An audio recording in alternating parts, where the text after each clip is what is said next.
You have a number. It is sitting in a statement in a drawer somewhere, and it is probably not a round one.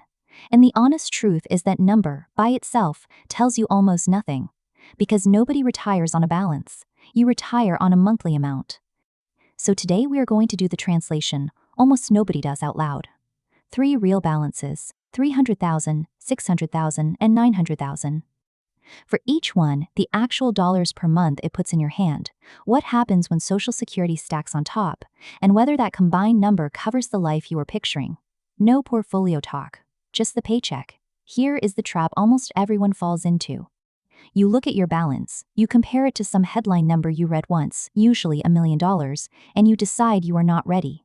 But a balance is a stock. Your life runs on a flow. Rent, groceries, the electric bill, and the Medicare premium all arrive monthly, and none of them care what your account is worth on paper. Those two things are so different that comparing yourself to a balance headline is close to meaningless.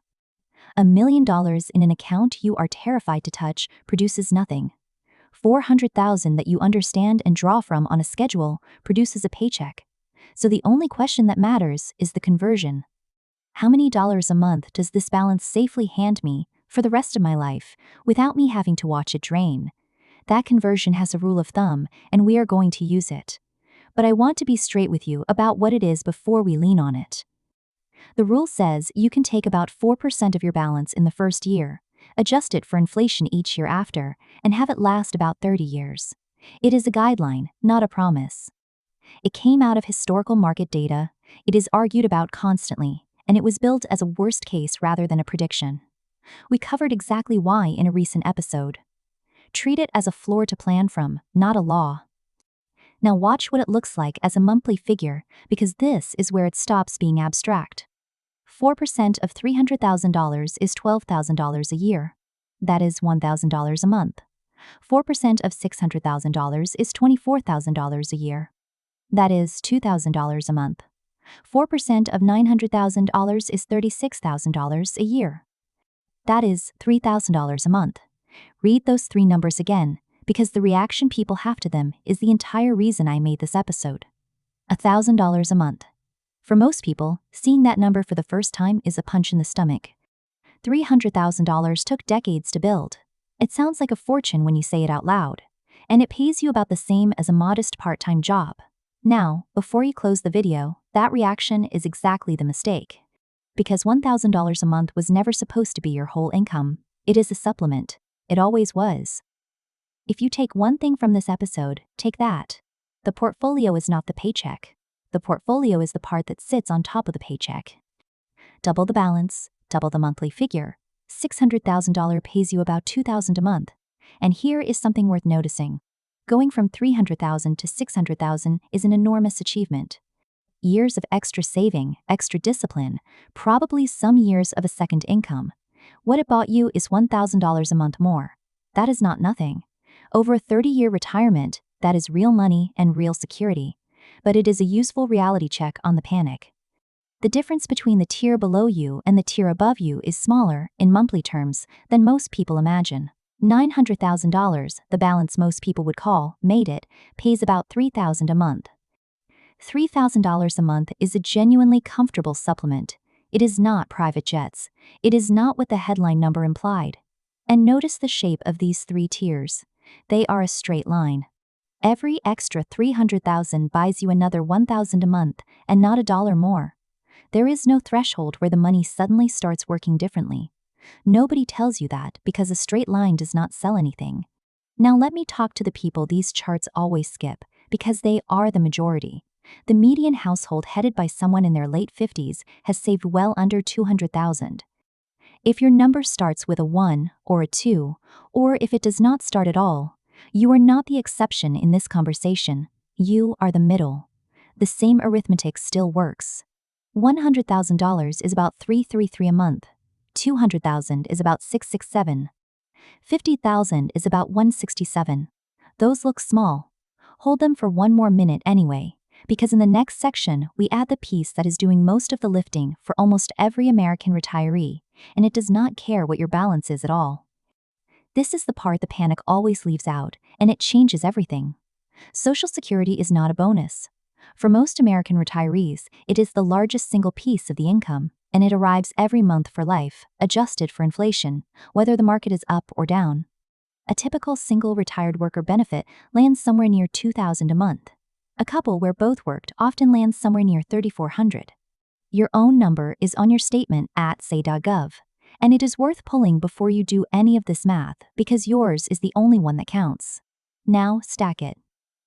A single retiree with $300,000 and a typical benefit, $1,000 plus $2,000, so about $3,000 a month. With $600,000, about $4,000 a month. With $900,000, about $5,000 a month. And a couple with $600,000 and two benefits, about $5,400 a month. Look at what just happened. The tier that felt like a punch in the stomach 4 minutes ago is now $36,000 a year of inflation-adjusted income for life. And the person with $150,000, the one the charts leave out, is at roughly $2,500 a month, which is a real retirement in a paid-off home. Numbers only mean something against a target, so here is the target. The average household headed by someone 65 or older spends a little under $5,000 a month, and that figure includes plenty of households still carrying a mortgage. A single retiree in a paid-off home usually runs well below it. Put the tiers against that. The $300,000 single retiree at $3,000 a month is under the average, so this works in a paid-off home, in a normal cost area, with essentials kept tight. It is a real retirement, and it is a careful one. The $600,000 single retiree at $4,000 a month is close to the average, with room for a car, a trip, and a cushion. The $900,000 retiree at $5,000, or the couple at $5,400, is at or above the average spend, which is the definition of comfortable. Notice that housing is doing most of the work here. A paid-off house is worth more to these numbers than another $100,000 in the account, and we will come back to that. There is one category that behaves differently from all the others, and pretending otherwise is how budgets break. Healthcare does not sit still. The Medicare Part B premium comes straight out of your Social Security check before you ever see it. On top of that, there is a supplement or an advantage plan, drug coverage, dental and vision, which Medicare largely does not cover, and the out-of-pocket costs of an ordinary bad year. For a lot of retirees, that adds up to somewhere between $400 and $800 a month per person. And unlike your mortgage, it tends to rise faster than everything else you buy. So when you write your monthly spending number, do not use last year's healthcare figure. Use it and then add a margin on top, because this is the one line that reliably grows while your other costs are flat or falling. Two other things sit here too. Long-term care is not covered by Medicare in the way most people assume. And if you retire before 65, you are buying health insurance on the open market until Medicare starts, which for a couple can run well over $1,000 a month on its own. Two people can have identical balances and end up with different amounts to spend. The difference is which account the money is in. Money in a traditional 401k or IRA has never been taxed. Every dollar you withdraw counts as income. Money in a Roth was taxed on the way in, so withdrawals do not. That matters more than it sounds, because withdrawals from the traditional side also push up the income figure that decides how much of your Social Security gets taxed. Take more from the pre-tax bucket, and you can quietly drag part of your benefit into taxable territory with it. So the practical version is this. Your $600,000 might really be worth $2,000 a month, or closer to $1,700 after tax, depending entirely on which bucket it lives in. Find out which one yours is in before you build a budget on the gross number. And if most of it is in the traditional bucket, that is not a disaster. It is a planning item. It is the reason people convert some of it to Roth in the low-income years between retiring and claiming Social Security, which is exactly the window we are about to talk about. Here is the scenario that breaks more plans than any other, and it never shows up in the tier charts. You retire at 62. You do not claim Social Security until 67. For 5 years, the portfolio is not a supplement. It is the entire paycheck. Run it. A single retiree meeting $4,000 a month with no Social Security yet has to pull $48,000 a year. Out of $600,000, that is an 8% withdrawal rate, running for 5 straight years, right at the start of retirement when a bad market does the most damage. That is the real reason so many people who have enough still run into trouble, not the balance. The bridge. You have 3 honest ways across it. Work part-time through the gap, which does not have to be a career, just a floor. claim earlier, and accept a permanently smaller check for life. Or set aside a separate bridge fund, held in something safe rather than in the market, so the long-term money is not carrying 5 years it was never sized for. The one thing you should not do is walk into those years without naming them. Because on paper the plan looks fine, and the damage happens in the first 60 months. If you are behind, this is the section that matters, because 3 levers beat saving harder. Cut $500 a month of spending. At a 4% withdrawal rate, $500 a month is what $150,000 of savings produces. So trimming $500 from your monthly costs does the same work as saving an extra $150,000 you do not have and are not going to get.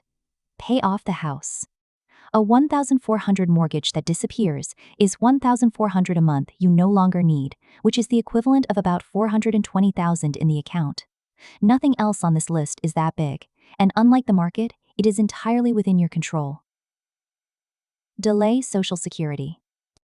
Waiting from 62 to 70 raises your monthly benefit by roughly 3/4, and unlike the portfolio, that raise is guaranteed, inflation adjusted, and lasts as long as you do. Check the exact figures for your own record at say.gov.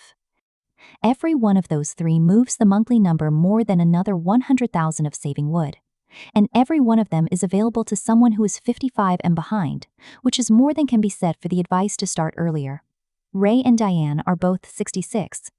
They have $340,000 saved, which is a little above the median for their age and nowhere near the headlines. Their house is paid off. Their combined Social Security is about $3,600 a month. For years they believed they could not retire. $340,000 against $1 million headline felt like failure. Then they did the translation. The portfolio pays about $1,133 a month at 4%. Add the $3,600 and they have roughly $4,733 a month, close to $57,000 a year, inflation adjusted, for life. Their actual essential spending in a paid-off home is about $3,400 a month. They are not scraping by. They have over $1,000 a month of margin. And here is the part that stays with me. Nothing about their finances changed the day they worked this out. The same money, the same house, the same benefit. What changed is that they stopped believing a headline about somebody else's balance and started reading their own. 4 things, and you can finish all of them at your kitchen table. Pull your Social Security estimate at say.gov and write down the monthly figure at 62, at your full retirement age, and at 70. Take your current balance, multiply it by 0.4, and divide by 12. That is your portfolio's monthly contribution. Write it next to the first number and add them together. Write down what you actually spend in a month, not what you think you spend. Pull 3 months of statements and average them, and be honest about the healthcare line. Then compare the 2 totals. If the income line is bigger, you are closer than you have been telling yourself. If it is smaller, the gap is now a number you can work on instead of a fear you carry around.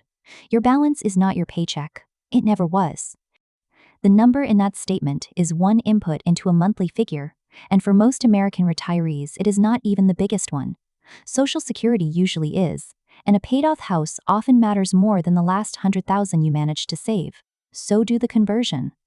Whatever your number is, $300,000 or $600,000 or $900,000 or something that looks nothing like any of them, turn it into dollars per month and add it to the benefit you have already earned. Most people find the picture is better than the one they had been quietly carrying. And even where it is not, a number you can see is something you can fix. Run your numbers. Know you are on track.